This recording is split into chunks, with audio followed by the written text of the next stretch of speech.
The strange story of Britain's last convicted witch, Jane Rebecca Yorke.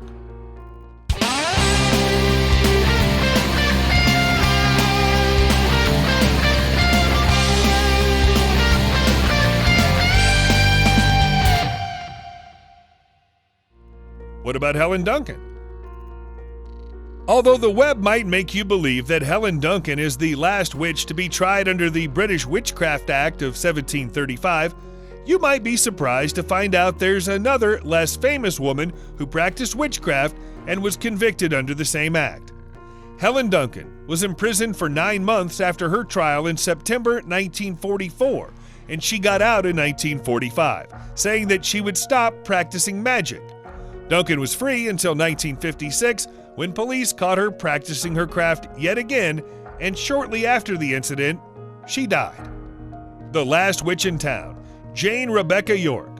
Some could even say that the two women were rivals in their time, trying to outperform one another in witchcraft, even going so far as to compete for customers, just like the aforementioned witch, Jane Rebecca Yorke was herself a medium. She was born in the winter of 1872 on January 27th, and she was the last person to be convicted under the Witchcraft Act of 1735. What is this Witchcraft Act of 1735? Under this bill, passed by the British Parliament, the government made it illegal for individuals to claim they have magic powers. The reason it was so successful was the fact that the government could no longer execute people performing witchcraft, but if someone was to be caught, they would be thrown in jail immediately after. The longest sentence of this act was 1 year. Jane Rebecca Yorke was convicted on September 26, 1944 at the Central Criminal Court in York. The conviction was made on 7 counts of conjuring spirits. But the act was not abolished until 1951, when it was finally repealed, after it had been scoffed at even by the most famous Prime Minister of Britain, Winston Churchill. After Jane's conviction, many people were only threatened to be imprisoned under the act, but they never were. So, what did Jane Rebecca Yorke actually do? Before we tell you what she did, would you mind smashing the like button? It helps us out a lot and allows us to keep making these videos for free. Now, let's talk witches. As we mentioned above, she was a medium. She used her powers to summon up spirits and convince attendees that their relatives were present in the room with them, with many claiming they actually saw their deceased relative. Based in Forest Gate, East London, Jane worked from her home where crowds of people gathered to watch her seances. To aid in her seances, Jane called upon the spirit which she referred to as Zulu. Besides Zulu, the witch also claimed that she was able to summon Queen Victoria.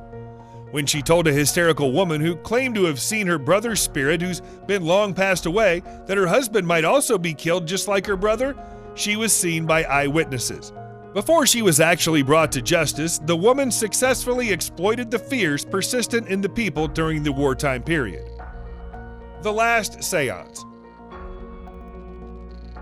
Because she exploited the wartime fears of the nation, the British police got on her tail. They were constantly running after her, and they finally caught her in the summer of 1944. How'd they do it? Well, I'm glad you asked. They conducted an operation in which a group of policemen actually attended one of her seances. The way they exposed her was by asking her questions about non-existent family members. If she were to give them answers about these imaginary people, she was surely just pretending. Believe it or not, she fell for the police's trick. When one of the undercover cops asked her about what had happened to his brother who was fighting in the war, she began crafting this story about how he was burned alive on one of the bombing missions. This information was, of course, provided to her by a trusty spirit. And that's when the police knew they had her. Justice prevails.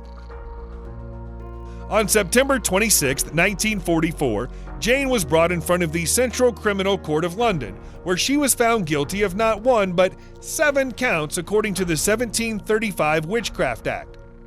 Due to her advanced age, the judge only gave her a fine of £5, which is like 230 British pounds in 2019, and a 3-year period of good behavior, during which she was not to perform any witchcraft, and the woman promised she would refrain from holding seances in the future. Ever since her court sentence, she stayed out of trouble until 1953, when she passed away at the age of 81. Hey, do you know any interesting facts about witches? You can tell us in the comments section below. If you'd like more videos like these, don't forget to subscribe and hit the bell icon so you never miss any of them. And as always, thanks for watching, guys.